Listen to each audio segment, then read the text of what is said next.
Hi guys, welcome to முப்படை training academy.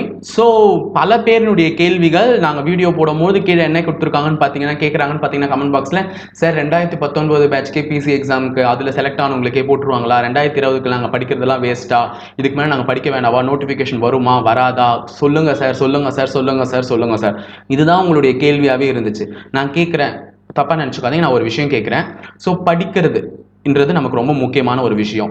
நாளைக்கு முதல் நிஜமா, அதை நான் கேட்குறேன். ஃபர்ஸ்ட் நாளைக்கு ஒரு முதல்ல நிஜமா, நாளை என்பது கண்டிப்பாக நடக்குமா, அதில் எதனா உங்களுக்கு நம்பிக்கை இருக்கா? நாளைக்கு நீ இருப்பியோ இருக்க மாட்டியோ, இன்னைக்கே கூட எனக்கே கூட நான் இன்னைக்கு நல்லா பேசிட்டு போறேன், நாளைக்கு எனக்கே கூட ஆக்சிடென்ட் ஆகி எதனா ஆகலாம். ஸோ நாளை என்பது யாருக்குமே நிஜம் கிடையாது.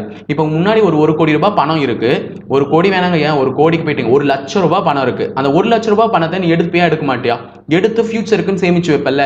இன்கேஸ் எனக்கு 1 லட்சம் ரூபா, நான் அடுத்தவங்க பணத்துக்குலாம் ஆசை பண்ண மாட்டேன் சார், நான் நேர்மையானவன்ற. ஆனாலும் இன்னைக்கு உன்னை ஒரு வேலைக்கு கூப்பிடுறாங்க, உனக்கு 10,000 ரூபாய் சேலரிங்க, இன்னைக்கு ஒரு நாள் வேலை செஞ்சான்னு சொல்லி கூப்பிடுறாங்க. நீ வேலை செஞ்சு அந்த 10,000 ரூபாய் வாங்குவியா? எதுக்கு வாங்குற? நாளைக்கு ஃபியூச்சரில் உதவும் தானே வாங்குற. நாளைக்கு எதனா அதை வச்சு வாங்கி சாப்பிடலாம், நாளைக்கு எதனா அதை வச்சு ஃபியூச்சரில் எதனா ஒன்று பண்ணிக்கலாம் அப்படின்ற நாளைக்காக தானே சேர்த்து வைக்கிற. அப்போ இல்லாத ஒரு நாளைக்கு நம்ம இருப்போமான்றதே நிதர்சனமான உண்மை கிடையாது.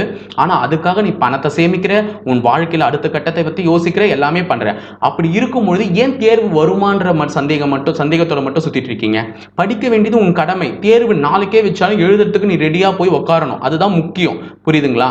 அதை விட்டுட்டு தேர்வு வருமா, நோட்டிபிகேஷன் வருமா, நான் படிக்கலாமா வேணாவா, இதை சிந்திச்சே காலத்தை கடத்திட்டு போயிட்டீங்கன்னா, திடீர்னு இப்போ செப்டம்பர் மாதம் வந்து எனக்கு அர்ஜென்ட்டா ரெக்ரூட்மெண்ட் தேவைப்படுது, நான் 2019 நான் போடுற மாதிரிலாம் இல்லை, எனக்கு கண்டிப்பாக இன்னைக்கே எக்ஸாம் ஆன்லைனில் வைக்கிறேன், நீங்கள் எழுதுங்க, பாஸ் ஆனீங்கன்னா எக்ஸாம்லேயே நான் வச்சு செலக்ட் பண்ணிக்கிறேன்.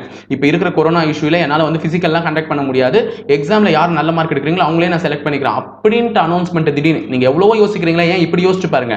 ஃபிசிக்கல்லாம் கண்டக்ட் பண்ணாத ரிட்டர்ன்லேயே யார் நல்லா கிளியர் பண்ணுறீங்களோ அவங்கள நான் பிசிக்கு வேலைக்கு சேர்த்துக்கிறேன் அப்படின்னு தமிழ்நாடு கவர்மெண்ட் முடிவு எடுத்துச்சுன்னா என்ன பண்ணுவீங்க? அப்போ போய் உட்காந்துட்டு ஐயோ நான் ஏன் படிக்கலன்னு அப்போ ஃபீல் பண்ணுவீங்களா? ஸோ எக்ஸாம்ன்றது கண்டிப்பாக நடக்க தான் போகுதுன்னு ஆல்ரெடி சொல்லிட்டேன். ஆன்லைன் எக்ஸாம் வந்து ஒரு டெண்டர் வந்து தேவையில்லாமலாம் விட்டுருக்க மாட்டாங்க இந்த மாதிரி ஆன்லைன் எக்ஸாம் கண்டக்ட் பண்ணுறதுக்காக. ஸோ அவங்க எக்ஸாம் நடத்துகிற மாதிரி பிளானில் இருக்காங்க. அதை ஆன்லைனில் நடத்தலாமா இல்லை ஆஃப்லைனில் நடத்தலாமான்னு தான் யோசிச்சுட்டு இருக்காங்களே தவிர எக்ஸாமை தள்ளி போடுற மாதிரி அவங்களுக்கு பிளானே கிடையாது. கண்டிப்பாக தேர்வானது நடக்க தான் போகுது. அதனால முடிஞ்ச அளவுக்கு படிக்கிற வேலையை பாருங்க. ஸோ இதை வந்து திருப்பியும் கமெண்ட் செக்ஷனில் உட்காந்துட்டு எக்ஸாம் வருமா, 2020க்கு நோட்டிஃபிகேஷன் வருமா, அனைத்து சேனலும் 2019க்கு சப்போர்ட் பண்ணுறாங்களே அப்படின்லாம் சொல்லாதீங்க. நாங்களும் யூடியூப்பை ஃபாலோ பண்ணிட்டு தான் இருக்கோம். ஒரே சேனல் மட்டும்தான் 2019 தேர்வுகளுக்கு சப்போர்ட் பண்ணுது. மற்ற அனைத்து சேனல்களும் 2020 தேர்விற்கான நோட்டிஃபிகேஷன் வரும் அப்படின்ற நம்பிக்கையில் அவங்க அடுத்தடுத்த கட்டத்துக்கு போயிட்டு தான் இருக்காங்க. ஸோ நாளைன்ற நிஜமில்லாத ஒரு நாளைக்காகவே நீங்கள் இவ்வளோ உழைக்கும் பொழுது எக்ஸாம் கண்டிப்பாக வரும். நம்ம கண்டிப்பாக 2ஆம் நிலை காவலர் தேர்வில் செலக்ட் ஆகி போவோன்ற ஒரு நம்பிக்கையோட படிக்க ஆரம்பிங்க. படித்தா கண்டிப்பாக வேலை இருக்குது. எழுத்து தேர்வுக்கு ப்ரிப்பேர் ஆக ஸ்டார்ட் பண்ணுங்க. அனைவரும் காவலராக எங்களுடைய வாழ்த்துக்கள். தேங்க்யூ.